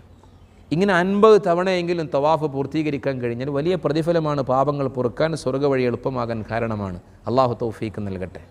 അതുപോലെ കഅബാലയത്തിൻ്റെ അരികിലിരുന്ന് ഖുർആൻ ഒരു ഖത്മ് ഓതി തീർക്കാൻ, കഅബാലയത്തിൻ്റെ അരികിലിരുന്ന് 70,000 ദിക്ർ ചൊല്ലി തീർക്കാൻ, ലാ ഇലാഹ ഇല്ലല്ലാഹ്. അവിടുത്തെ ജമാഅത്തുകളിൽ കൃത്യമായി പങ്കെടുത്തു. 1 റക്അത്തിന് 1,00,000 റക്അത്തിൻ്റെ കൂലി. അവിടെ ഇഅ്തികാഫിരിക്കാൻ കഅബ അങ്ങനെ വെറുതെ നോക്കിയിരുന്നാലും പുണ്യമാണ്. അതുപോലെ തന്നെ ഹജറുൽ അസ്വദ് മുത്താൻ കഴിയുമെങ്കിൽ അത് മുൽത്തസമിൽ വെച്ച് ദുആ ചെയ്യാൻ കഴിയണം. മീസാബിനിടയിൽ ദുആ ചെയ്യാൻ കഴിയണം. മഖാമി ഇബ്രാഹിമിൻ്റെ പുറകിൽ. അതുപോലെ തന്നെ റുക്കുനുൽ യമാനി തൊട്ടുമുത്താൻ കഴിയണം. സംസം ഇങ്ങനെ മതിവരുവോളം കുടിച്ച് നമ്മുടെ ശരീരത്തിലുള്ള രക്തം ശുദ്ധീകരിക്കാൻ, സ്വഭാവം നന്നാക്കാൻ, ഈമാൻ വർദ്ധിപ്പിക്കാൻ, ആഖിറ രക്ഷപ്പെടുത്താൻ എന്താണോ സംസം കുടിക്കുമ്പോൾ ഉദ്ദേശിക്കുന്നത് സാധ്യമാകുന്നതാണല്ലോ. മാ സംസമിൻ ലിമാ ശുരിബ ലഹു എന്ന് മുത്തുനബി പറഞ്ഞതല്ലേ. അള്ളാഹു തൗഫീക്ക് നൽകട്ടെ. പിന്നെ മക്കത്തുൽ മുക്കറമയിലുള്ള പുണ്യമേറിയ സ്ഥലങ്ങൾ, റസൂലുള്ളാഹി തങ്ങളെ പ്രസവിക്കപ്പെട്ട വീട് നിൽക്കുന്ന സ്ഥലം, ഖദീജ ബീവി അടക്കം മന്ദിറങ്ങുന്ന ജന്നത്തുൽ മുഅല്ല, അതുപോലെ തന്നെ ഒരുപാട് ജബലുൻ നൂർ, ഹിറാ ഗുഹ, ഗാർ സൗർ, അതുപോലെ തന്നെ ആ സൗർ പർവ്വതം, ഇതൊക്കെ കാണാൻ നമ്മൾ അവസരം ഉപയോഗപ്പെടുത്തണം. അങ്ങനെ മക്കത്തുൽ മുക്കറമയിൽ നിന്ന് പിന്നീട് നമ്മൾ മദീനത്തുൽ മുനവ്വറയിൽ പോകും. യാത്രാ ഷെഡ്യൂൾ മറ്റൊരു രീതിയിലാണെങ്കിൽ ആദ്യം നാട്ടിൽ നിന്ന് മദീനയിൽ പോയി റസൂലുള്ളാഹിനെ സിയാറത്ത് ചെയ്ത്, റസൂലുള്ളാഹിനെ സിയാറത്തിൻ്റെ പുണ്യം നമ്മൾ മനസ്സിലാക്കണം. പുണ്യനബി പറയുന്നു, മൻസാറ ഖബരി വജബത്തു ലഹു ശഫാഅത്തി. ആരെങ്കിലും എൻ്റെ ഖബർ സന്ദർശിച്ചാൽ എൻ്റെ ശുപാർശ അവന് നിർബന്ധമായി. അല്ലാഹു തൗഫീക്ക് നൽകട്ടെ. മൻസാറനി ബഅദ മൗതി ഫകഅന്നമാ സാറനി ഫീ ഹയാതി. എൻ്റെ മരണശേഷം എന്നെ സന്ദർശിച്ചാലും എൻ്റെ ജീവിതകാലത്ത് സന്ദർശിച്ചതിന് തുല്യമാണ്. മറ്റൊരു സന്ദർഭത്തിൽ പറഞ്ഞു, മൻ ഹജ്ജ വലം യസുർനി ഫഖദ് ജഫാനി. ഒരാൾ ഹജ്ജ് ചെയ്തു, എന്നെ സന്ദർശിക്കാൻ വന്നില്ല, എന്നാൽ അവൻ എന്നോട് പിണങ്ങിയാനാണ്. അള്ളാഹു കാത്ത് രക്ഷിക്കട്ടെ. അപ്പോൾ മദീന സന്ദർശിക്കാൻ പോകുമ്പോൾ നമ്മൾ ശ്രദ്ധിക്കേണ്ടത്, ആദ്യം മദീനയിൽ പോകുന്ന ആളുകളാണെങ്കിലും ഇനി മക്കയിൽ ചെന്നിട്ട് അവിടുന്ന് മദീനയിൽ പോകുന്ന ആളുകളാണെങ്കിലും റസൂലുള്ളാഹിനെ കാണാൻ പോവാണ് എന്നുള്ള നല്ല നിയ്യത്തുണ്ടായിരിക്കണം. ആ പോകുന്ന വഴിയിലുടനീളം സ്വലാത്തുകൾ വർദ്ധിപ്പിക്കണം. മദീനയിലെത്തിയാൽ നന്നായി കുളിച്ചൊരുങ്ങി നല്ല വസ്ത്രം ധരിച്ച് സുഗന്ധം ഉപയോഗിച്ച് മുത്തുനബി സല്ലല്ലാഹു അലൈഹി വസല്ലമ തങ്ങളെ കാണാൻ മസ്ജിദുൻ നബവിയിൽ പോകണം. മസ്ജിദുൻ നബവിയിൽ കയറിയ ഉടനെ 2 റക്അത്ത് തഹിയ്യത്ത് നിസ്കരിച്ച്, അത് കഴിയുമെങ്കിൽ റൗള എന്ന് പുണ്യനബി പറഞ്ഞ ഖബറിൻ്റെയും മിമ്പറിൻ്റെയും ഇടയിൽ സ്ഥലത്ത് ചെന്ന് നിസ്കരിച്ച് റസൂലുള്ളാഹിനെ കാണാൻ വേണ്ടി പോവുക. അവിടുന്ന് പറഞ്ഞല്ലോ, മാ ബൈന ഖബരി വ മിമ്പരി റൗളത്തും മിൻ റിയാദിൽ ജന്ന. എൻ്റെ ഖബറിൻ്റെയും എൻ്റെ മിമ്പറിൻ്റെയും ഇടയിലുള്ള സ്ഥലം സ്വർഗമാണെന്ന് പറഞ്ഞില്ലേ. ആ സ്ഥലത്ത് നിസ്കരിക്കാനും ഇബാദത്തിൽ മുഴുകാനും അവസരം ഉപയോഗപ്പെടുത്തുക. അല്പം പ്രയാസമുണ്ട്, തിരക്കുണ്ട്, കാത്തു നിൽക്കേണ്ടി വരും. അതൊരു പക്ഷേ മണിക്കൂറുകളോളം വേണ്ടി വരും, അതല്ലെങ്കിൽ മിനിറ്റുകളോളം വേണ്ടി വരും. ക്ഷമ. അങ്ങനെ അവിടെ നിന്ന് ഇറങ്ങിയിട്ട് ബാബു സലാമിലൂടെ അങ്ങനെ പോവാണ്. റസൂലുള്ളാഹിയുടെ സലാം പറഞ്ഞ് പോകാൻ കഴിയും. മറ്റു ബാബു സിദ്ദീഖിലൂടെയൊക്കെ കടന്ന് റൗളയിൽ ചെന്ന് നിസ്കരിച്ച് അവിടുന്ന് പുറത്തിറങ്ങി റസൂലുള്ളാഹി തങ്ങളോട് സലാം പറയാൻ പോകുമ്പോൾ മുന്നോട്ട് അതവോടുകൂടി നടക്കുക. ഹൃദയം നിറയെ മുത്തുനബിയോടുള്ള സ്നേഹമാണ്. ഒരുപാട് തവണ ജീവിതത്തിൽ സ്വലാത്ത് ചൊല്ലിയിട്ടുണ്ട്, മുത്തുനബിയെ കാണാൻ ആഗ്രഹിച്ചിട്ടുണ്ട്. ഇതാ അവിടുത്തെ ഹളറത്തിൽ വന്ന് നിൽക്കുകയാണ്. മുന്നോട്ട് ഇങ്ങനെ നീങ്ങുമ്പോൾ അവിടെ ഒരു പിച്ചളയുടെ ദ്വാരമുണ്ട്, വീണ്ടും ഒന്നുണ്ട്, പിന്നെ വലിയ ഒരു ദ്വാരമുണ്ട്. അവിടെ എഴുതി വച്ചിട്ടുണ്ട് ഹുനാ സലാമു അലാ റസൂലില്ലാ, ഇവിടെയാണ് റസൂലുള്ളാഹി തങ്ങളോട് സലാം പറയാനുള്ള സ്ഥലം. അവിടെ വെച്ച് അവിടെ എത്തിയാൽ കണ്ണുകൾ നിറയണം, ഹൃദയമങ്ങ് പിടക്കണം മുത്തുനബിയുടെ ഹദറത്തിൽ. ആ ഒരു സമയത്ത് ലോകത്ത് ഏറ്റവും അടുത്ത് നിൽക്കുന്നത് നാമാണെന്നുള്ള ബോധമുണ്ടാകണം. അവിടേക്ക് തിരിഞ്ഞ് അസ്സലാത്തു വസ്സലാമു അലൈക യാ സയ്യിദി യാ റസൂലല്ലാഹ് എന്ന് സലാം പറയണം. പറഞ്ഞേൽപ്പിച്ചവർക്ക് വേണ്ടിയൊക്കെ പറയുക. അവിടെ അധികം നിൽക്കാൻ ചിലപ്പം തിരക്കൊണ്ട് കഴിഞ്ഞോളന്നില്ല. മുന്നോട്ട് നീങ്ങി സിദ്ദീഖ് തങ്ങളോട് അസ്സലാമു അലൈക യാ അബൂബക്കർ സിദ്ദീഖ് ഖലീഫത്ത് റസൂലില്ലാ, പിന്നെ ഉമർ ബിൻ ഖത്താബ് തങ്ങളോട് സലാം പറഞ്ഞ് അവിടെ മാറി നിന്ന് ദുആ ചെയ്യാൻ പറ്റുമെങ്കിൽ അങ്ങനെ. സ്ത്രീകളാണെങ്കിൽ സ്ത്രീകൾക്ക് മാത്രമുള്ള ലേഡീസ് എൻട്രൻസിലൂടെ പോയി അവർ കാര്യങ്ങൾ ചെയ്ത് പുറത്തു വരേണ്ടി വരും. പുരുഷന്മാരെല്ലാവരും മറ്റൊരു ഭാഗത്തു കൂടി പുറത്തിറങ്ങിയിട്ട് പച്ചക്കൊമ്പ കാണുന്ന രീതിയിൽ പ്രിയപ്പെട്ടവരെ നമുക്ക് റസൂലുള്ളാഹി തങ്ങളെ മനസ്സ് നിറയെ കണ്ട് ദുആ ചെയ്ത് നമുക്ക് പിന്നീട് അവിടെയുള്ള ദിവസങ്ങളിൽ ഒരുപാട് തവണ റസൂലുള്ളാഹിനെ സന്ദർശിക്കാൻ വേണ്ടി പോകാം. സല്ലല്ലാഹു അലൈഹി വസല്ലം ജന്നത്തുൽ ബഖീ ഉണ്ട് അവിടെ. ആയിഷ ബീവി അടക്കമുള്ള റസൂലുള്ളാഹി തങ്ങൾ 9 ഭാര്യമാർ, ഫാത്തിമ ബീവി, ഉസ്മാൻ ഇബ്നു അഫ്ഫാൻ, 10,000 സഹാബികൾ അന്തിയിറങ്ങുന്ന ജന്നത്തുൽ ബഖീ സന്ദർശിക്കണം. അവിടെ ചെന്ന് സലാം പറഞ്ഞ് ദുആ ചെയ്യുന്ന ഏറ്റവും വലിയ പുണ്യം നേടണം. അതുപോലെ തന്നെ ഉഹദ് യുദ്ധം നടന്ന സ്ഥലം, ഹംസത്തുൽ ഖറാർ അന്തിയുറങ്ങുന്ന സ്ഥലം, അതുപോലെ ഖന്തഖ് യുദ്ധം നടന്ന സ്ഥലം, ജന്നത്ത്, അതുപോലെ തന്നെ മസ്ജിദ് ഖുബ, മസ്ജിദുൽ ജുമുഅ, മസ്ജിദുൽ ഖിബ്ലത്തൈൻ, ഇങ്ങനെയൊക്കെ പറയുന്ന മദീനത്തെ പുണ്യമേറിയ സ്ഥലങ്ങളൊക്കെ സന്ദർശിച്ച് പിന്നീട് നമ്മൾ ഹജ്ജിന് വേണ്ടി ഒരുങ്ങുകയാണ്. ഹജ്ജ് എന്ന് പറയുന്നത് പ്രിയപ്പെട്ടവർ അതിൻ്റെ പ്രധാന ദിവസങ്ങൾ ദുൽഹിജ്ജ മാസം 8, 9, 10, 11, 12, 13 ഈ ദിവസങ്ങളിലാണ് അതിൻ്റെ കർമ്മങ്ങൾ വരിക. ആ ദിവസത്തിനോടടുത്ത് നമ്മൾ ശരിക്കും ഒരുങ്ങണം. അപ്പം ഹജ്ജിന് ഇഹ്റാം ചെയ്യുമ്പോൾ മീഖാത്തിൽ നിന്ന് ഇഹ്റാം ചെയ്യുക. മക്കയിലുള്ളവർ അവിടെ നിന്ന് തന്നെയായിരിക്കും. അത് നേരത്തെ പറഞ്ഞ രീതിയാണെങ്കിൽ ഫിദിയ നിർബന്ധമായിരിക്കും. അപ്പോൾ നമ്മൾ ശ്രദ്ധിക്കേണ്ടത് മദീനയിൽ നിന്ന് വരുന്നവർ ദുൽഹുലൈഫയിൽ നിന്ന് ഇഹ്റാം ചെയ്തിട്ടാണ് വരിക. അപ്പോൾ ഇഹ്റാമിന് വേണ്ടി ഹജ്ജിൻ്റെ കർമ്മങ്ങളൊന്ന് ഇഹ്റാം ചെയ്യുക, പിന്നെ അതുപോലെ തന്നെ അറഫയിൽ നിൽക്കുക, തവാഫ് ചെയ്യുക, സഅയ് ചെയ്യുക, മുടിയെടുക്കുക. ഇതാണ് ഹജ്ജിൻ്റെ റുക്കുനുകൾ. ഇതിലൊന്ന് വീഴ്ച വന്നാൽ പിന്നെ അവന് ഹജ്ജില്ല. ഹജ്ജിന് ചില വാജിബാത്തുകളുണ്ട്. മീഖാത്തിൽ നിന്ന് ഇഹ്റാം ചെയ്യുക, മിനായിൽ രാപ്പാർക്കുക, മുസ്ദലിഫയിൽ രാപ്പാർക്കുക, അതുപോലെ തന്നെ ജംറകളെ എറിയുക, വിടവാങ്ങൽ തവാഫ്, ഈ കാര്യങ്ങളൊക്കെ. ഇതിലൊന്ന് വീഴ്ച വന്നാൽ ഫിദിയ കൊണ്ട് പരിഹരിക്കപ്പെടുന്നതാണ്. അപ്പോൾ ഇനി അതിൻ്റെ ക്രമങ്ങൾ എങ്ങനെയാണ്? ദുൽഹിജ്ജ 8-നോടനുബന്ധമായ ദിവസത്തിൽ നമ്മൾ എന്ത് ചെയ്യുന്നു? ഇഹ്റാം ചെയ്യുന്നു. മീഖാത്തിൽ നിന്ന് ഇഹ്റാം ചെയ്ത് ഇഹ്റാമിന് മുമ്പ് കുളിച്ച് നഖം മുടി പോലത്തെ നീക്കം ചെയ്ത് ആ ആദാബുകളൊക്കെ പാലിച്ച് ഹജ്ജിൻ്റെ ഇഹ്റാമിന് വേണ്ടിയുള്ള 1-ാം തരം കുളിച്ച് നമ്മൾ മീഖാത്തിൽ നിന്ന് ഹജ്ജിന് വേണ്ടി ഇഹ്റാം ചെയ്യാണ്. ഇഹ്റാമിൻ്റെ വസ്ത്രം മാറി 2 റക്അത്ത് ഇഹ്റാമിൻ്റെ സുന്നത്ത് നിസ്കാരം നിർവഹിച്ച് നവൈത്തുൽ ഹജ്ജ വ ഹറംതു ബിഹി ലില്ലാഹി തആല, ഹജ്ജിന് വേണ്ടി അല്ലാഹു തആലാക്ക് വേണ്ടി ഹജ്ജ് നിർവഹിക്കാൻ ഞാൻ കരുതുകയും ഹജ്ജ് കൊണ്ട് ഇഹ്റാമിൽ പ്രവേശിക്കുകയും ചെയ്തു എന്ന് നിയ്യത്ത് ചെയ്ത് ലബ്ബൈക്ക് അല്ലാഹുമ്മ ബിഹജ്ജത്തിൻ ലബ്ബൈക്ക് എന്നുള്ള തൽബിയത്ത്, പിന്നീട് സാദാ തൽബിയത്ത്, അങ്ങനെ സലാത്തുൽ ഇബ്രാഹിമിയ, പ്രത്യേകമായ ദുആയൊക്കെ വർദ്ധിപ്പിച്ച് പിന്നെ കുറച്ച് ദിവസമായി ഇഹ്റാമിലായിരിക്കും. ദുൽഹിജ്ജ ഒരു 7-നാണ് ഇഹ്റാം ചെയ്യുന്നത്, അല്ലെങ്കിൽ 5-നാണ് ഇഹ്റാം ചെയ്യുന്നത് എങ്കിൽ പിന്നെ നമ്മൾ ദുൽഹിജ്ജ 10-ന് പെരുന്നാളിൻ്റെ ദിവസം ജംറത്തുൽ അഖബയെ എറിഞ്ഞിട്ട് മുടിയെടുത്തതിന് ശേഷമേ സാധാരണ വസ്ത്രം ധരിക്കാൻ പാടുള്ളൂ. അതുപോലെ ഹറാമായ കാര്യങ്ങളിൽ വളരെ ശ്രദ്ധിക്കേണ്ടതുണ്ട്. തൽബിയത്തുകൾ ഇങ്ങനെ വർദ്ധിപ്പിക്കുക. പിന്നീട് അവിടെ നിന്ന് നമ്മൾ താമസ സ്ഥലത്തേക്ക് വന്ന് ദുൽഹിജ്ജ യൗമുത് തർവിയ എന്ന് പറയുന്ന ആ ദിവസം ദുൽഹിജ്ജ 8-ന്, ആ ദുൽഹിജ്ജ 8-ന് ളുഹാ നിസ്കാരം കഴിഞ്ഞിട്ട് മിനായിലേക്ക് കൊണ്ടുപോകും. അതൊരു സുന്നത്താണ്. എന്നിട്ട് അവിടെ ദുൽഹിജ്ജ 8-ൻ്റെ ളുഹറും അസറും മഗ്രിബ്, അതിൻ്റെ ശേഷം വരുന്ന മഗ്രിബും ഇശാഉം അറഫ ദിവസത്തിൻ്റെ സുബഹിയും കഴിഞ്ഞ് അറഫയിലേക്ക് പോകണമെന്നാണ്. സൗകര്യത്തിനനുസരിച്ച് നേരത്തെ കൊണ്ടുപോകാം. അപ്പോൾ അതിനനുസരിച്ച് ക്രമീകരണങ്ങൾ ഒരുക്കണം. അവിടെ നിന്ന് പിന്നെ ദുൽഹിജ്ജ 9-ന് നമ്മൾ അറഫയിലാണുള്ളത്. അൽ ഹജ്ജു അറഫ, ഹജ്ജ് എന്ന് പറഞ്ഞാൽ അറഫയാണ്. അവിടെ ളുഹറോട് കൂടിയാണ് സമയം പ്രവേശിക്കുന്നത്. അതിനുശേഷം ഇബാദത്തുകളിലായി മുഴുകി പ്രിയപ്പെട്ടവരെ അവിടെ നിന്ന് വൈകുന്നേര സമയത്തൊക്കെ ദുആഇന് പ്രത്യേക ഇജാബത്തുണ്ട്. ആ അറഫയിൽ നിൽക്കൽ ഒഴിവായാൽ ഒരാൾക്കും ഹജ്ജ് ഉണ്ടാകില്ല. ഏത് ഹോസ്പിറ്റലിൽ കിടക്കുന്ന ആളുകളാണെങ്കിലും ബോധവും ബുദ്ധിയും ഉണ്ടെങ്കിൽ ആംബുലൻസിലെങ്കിലും അവിടെ കൊണ്ടുവരും. എന്നിട്ട് അറഫയിൽ നിന്ന് നമ്മൾ പിന്നെ അവിടെ നിന്ന് വൈകുന്നേരം മഗ്രിബും ഇശാവും അവിടെ നിന്ന് നിസ്കരിച്ച്, അതല്ലെങ്കിൽ അത് മുസ്ദലിഫയിലേക്ക് വന്ന് അവിടെ വെച്ച് നിസ്കരിച്ച്, പിന്നെ പെരുന്നാളിൻ്റെ ആ രാത്രിയിൽ മുസ്ദലിഫയിൽ അല്പമെങ്കിലും രാപ്പാർക്കണം. പെരുന്നാൾ അർദ്ധരാത്രിക്ക് ശേഷം അവിടെ നിന്ന് 70 കല്ലുകൾ പെറുക്കും നമ്മൾ. അങ്ങനെ മുസ്ദലിഫയിൽ നിന്ന് പിന്നെ പെരുന്നാളിൻ്റെ ആ രാത്രിയിൽ അതിൻ്റെ പകലിൽ മുസ്ദലിഫയിൽ നിന്ന് നമ്മൾ മിനായിലേക്ക് വരും. ദുൽഹിജ്ജ 10 അന്ന് ഒരു ഹാജിയെ സംബന്ധിച്ചിടത്തോളം ഒരുപാട് കർമ്മങ്ങൾ ചെയ്യേണ്ട ദിവസമാണ്. ജംറത്തുൽ അഖബയെ എറിയണം, മുടിയെടുക്കണം, ഇഫാലത്തിൻ്റെ തവാഫ്, സഅയ് ഇതൊക്കെ ചെയ്യേണ്ട ദിവസം. അപ്പോൾ ഒരാൾ ഇഹ്റാം ചെയ്ത് മക്കയിലേക്ക് മുന്നിട്ട് വരുമ്പോൾ അവൻ ഖുദൂമിൻ്റെ തവാഫ് ചെയ്തിട്ടുണ്ടെങ്കിൽ അതിനുടനെ സഅയ് ചെയ്താൽ പിന്നെ ഹജ്ജിൻ്റെ സഅയ് കഴിഞ്ഞു. പെരുന്നാളിൻ്റെ ദിവസം ജംറത്തുൽ അഖബയെ 7 കല്ല് കൊണ്ട് എറിയുക, എന്നിട്ട് മുടിയെടുക്കാം. അന്ന് തന്നെ ഇഫാലത്തിൻ്റെ തവാഫിന് വേണ്ടി പോയി സഅയ് ചെയ്തിട്ടില്ലെങ്കിൽ സഅയ് ചെയ്ത് ബലി അറുക്കേണ്ട ദിവസവും അന്ന് തന്നെയാണ്. മുടിയെടുക്കുന്നവർ ശ്രദ്ധിക്കുക, ബലി അറുത്തതിന് ശേഷം മുടിയെടുക്കുക.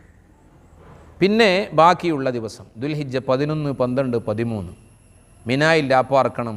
രാത്രി പകുതിയിലധികവും. പകൽ സമയത്ത് പ്രിയപ്പെട്ടവരെ ജംറത്തുൽ ഓരോ ജംറകളെയും എറിയാനുള്ള സമയവും സന്ദർഭമുണ്ട്. ആ സമയത്ത് എറിയാം. 21 കല്ല് വേണം. ഓരോ കല്ല് കൊണ്ട് കൃത്യമായിട്ട് എറിയണം. അത് നമ്മൾ പ്രത്യേകം ശ്രദ്ധിക്കണം. ഇനി നഫർ അവലായിട്ട് ദുൽഹിജ്ജ 12 തന്നെ എറിഞ്ഞ് മഗ്രിബിന് മുമ്പ് അവിടെ വിടാം. അതിലെ നഫർ സാനിയായിട്ട് ദുൽഹിജ്ജ 13 ഏറും കഴിഞ്ഞിട്ട് അവർക്ക് തിരിക്കാം. ഇനി അവിടെ ഇഫാലത്തിൻ്റെ തവാഫും സഅയും ചെയ്തിട്ടില്ല എങ്കിൽ അവർ പിന്നീട് വന്ന് സൗകര്യത്തിനനുസരിച്ച് അത് ചെയ്യേണ്ടതുണ്ട്. അത് കഴിഞ്ഞ് പിന്നെ നാട്ടിലേക്ക് മടങ്ങുമ്പോൾ വിടവാങ്ങൽ തവാഫ് കൂടി ചെയ്ത് അവർ മടങ്ങണം. അപ്പോൾ ഹജ്ജിൻ്റെ കർമ്മങ്ങളിൽ നമ്മൾ ഇഹ്റാം ചെയ്തു, അറഫയിൽ നിന്ന് ഇഫാലത്തിൻ്റെ തവാഫ് സഅയ് മുടിയെടുക്കുക, ഈ റുക്കുനുകൾ നിർവഹിച്ചു. മീഖാത്തിൽ നിന്ന് ഇഹ്റാം ചെയ്തു, അറഫയിൽ മിനായിൽ രാപ്പാർത്തു, മുസ്ദലിഫയിൽ രാപ്പാർത്തു, ജംറകളെ എറിഞ്ഞു വിടവാങ്ങൽ തവാഫ് നടത്തി. ഇതാണ് ഹജ്ജിൻ്റെ ആ കർമ്മരൂപം, പ്രായോഗിക രൂപമെന്ന് പറയുന്നത്. വളരെ വിശാലമായി പറയാനുള്ള സമയവും സന്ദർഭവും സാഹചര്യവും എല്ലാത്തത് കൊണ്ട് എല്ലാവർക്കും ഉപകരിക്കുന്ന രീതിയിൽ ലളിതവും വളരെ ചുരുങ്ങിയ രീതിയിലുമാണ് നിങ്ങളോട് വിഷയങ്ങൾ അവതരിപ്പിച്ചിട്ടുള്ളത്. ഹജ്ജിന് പോകുന്ന ആളുകൾക്ക് ഏറെ ഗുണപ്രദമാകുമെന്ന് ഗൗരവത്തിൽ ആലോചിച്ചുകൊണ്ടാണ് യാസ് മീഡിയ യൂട്യൂബ് ചാനൽ ഇതുപോലെ ഇങ്ങനൊരു അവസരം നിങ്ങൾക്ക് ഒരുക്കിയിട്ടുള്ളത്. അള്ളാഹു റബ്ബുൽ ഇസ്സത്ത് വലിയ പ്രതിഫലം നൽകട്ടെ. അവിടെ ചെന്ന് ഹജ്ജിന് പോകുന്ന ആളുകളൊക്കെ ഞങ്ങൾക്കൊക്കെ വേണ്ടി, ഇതിൻ്റെ ഖാദിമീങ്ങൾക്ക് വേണ്ടി ആത്മാർത്ഥമായി ദുആ ചെയ്യണം. അള്ളാഹു റബ്ബുൽ ഇസ്സത്ത് മഖ്ബൂലും മബ്റൂറും മർളിയുമായ രീതിയിൽ ഹജ്ജും ഉംറകളും സിയാറകളും ഒക്കെ നിർവഹിച്ച് അവൻ്റെ പൊരുത്തം നേടി ഉമ്മ പ്രസവിച്ച കുഞ്ഞിനെ പോലെ പരിപൂർണ്ണ പാപമുക്തി നേടി പരിശുദ്ധമായ ജീവിതത്തിൻ്റെ ഉടമകളായി അള്ളാഹു സ്വർഗത്തിലേക്ക് തിരഞ്ഞെടുക്കുന്ന വിജയികളാക്കി തരട്ടെ. അള്ളാഹുവേ തമ്പുരാനെ, ഹജ്ജിന് പുറപ്പെടുന്ന മുഴുവൻ ആളുകൾക്കും നിൻ്റെ പ്രത്യേക കാവലും സംരക്ഷണവും നൽകണമേ റബ്ബേ. അവിടെ ചെന്ന് ഓരോ കർമ്മങ്ങളും കൃത്യമായി ആരോഗ്യത്തോടെ, ആഫിയത്തോടെ, ആത്മനിർവൃതിയോടെ നിർവഹിക്കാൻ സൗഭാഗ്യം നൽകണമേ അല്ലാഹ്. ഒന്നും നഷ്ടപ്പെട്ടു പോയല്ലോ എന്നുള്ള വേദനയുടെ മനസ്സ് നൽകരുത് റഹ്മാനെ. അള്ളാഹുവെ, ഞങ്ങളുടെ തലമുറയിലെ മുഴുവൻ ആളുകൾക്കും ഹജ്ജും ഉംറയും ഒക്കെ നീ നസീബാക്കണമേ റബ്ബേ. ഞങ്ങളെ സഹായിച്ചവരെ നീ സഹായിക്കണമേ അല്ലാഹ്. കടങ്ങളെ കൊണ്ട് കഷ്ടപ്പെടുന്നവരുണ്ട്, കടങ്ങൾ വീട്ടാൻ അത്ഭുത വഴികൾ നൽകണമേ അല്ലാഹ്. വീടില്ലാത്തവരുണ്ട്, വീട് നീ നിൻ്റെ ഔദാര്യമായി നൽകണമേ റഹ്മാനെ. അള്ളാഹുവെ, മക്കളില്ലാത്തവരുണ്ട്, മക്കളെ നീ നിൻ്റെ സമ്മാനമായി നൽകണമേ റഹ്മാനെ. ഞങ്ങളെ മാതാപിതാക്കൾ, ഉസ്താദുമാർ, ഞങ്ങളുടെ ഭാര്യമാർ, ഭർത്താക്കന്മാർ, സന്താനങ്ങൾ, സഹോദര സഹോദരിമാർ, കൂട്ടുകുടുംബാദികൾ, അയൽവാസികൾ, സ്നേഹജനങ്ങൾ എല്ലാവർക്കും ഖൈർ നൽകണമേ അല്ലാഹ്. എല്ലാവരെയും ഞങ്ങളെ എല്ലാ ദുആകളിലും ഉൾപ്പെടുത്തണമേ റഹ്മാനെ. ഞങ്ങളുടെ ദുആഇന് ഉത്തരം നൽകണമേ നാദാ. ربنا تقبل منا إنك أنت السميع العليم وتب علينا إنك أنت التواب الرحيم آمين برحمتك يا أرحم الراحمين بفضل صلى الله على محمد صلى الله عليه وسلم صلى الله على محمد صلى الله عليه وسلم اللهم صل على محمد يا رب صل عليه وسلم صل على جميع الأنبياء والمرسلين والحمد لله رب العالمين. നിങ്ങളൊക്കെ ദുആ ചെയ്യണമെന്ന് ആത്മാർത്ഥമായി അഭ്യർത്ഥിച്ചുകൊണ്ട് നിർത്തുന്നു. അസ്സലാമു അലൈക്കും വറഹ്മത്തുള്ളാഹി വബറകാതുഹു.